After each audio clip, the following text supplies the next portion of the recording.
اس کام کو ابو موسیٰ اشعری نے دیکھا لیکن کوئی رائے نہیں دی. صحابی رسول اللہ صلی اللہ علیہ وسلم، صحابی نبی علیہ السلام کے ابو موسیٰ اشعری، جن کے بارے میں اللہ کے نبی کا فرمان لقد اوتي هذا مزمارا من مزامیر آل داؤد.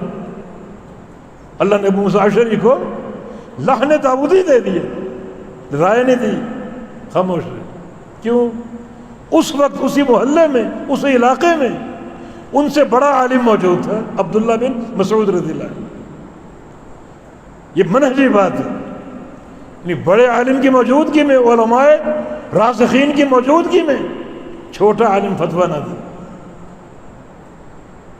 آج ہر بندے کو مفتی کہلوانے کا شوق ہے، فلاں مفتی فلاں مفتی، اور علم سے کورے بالکل.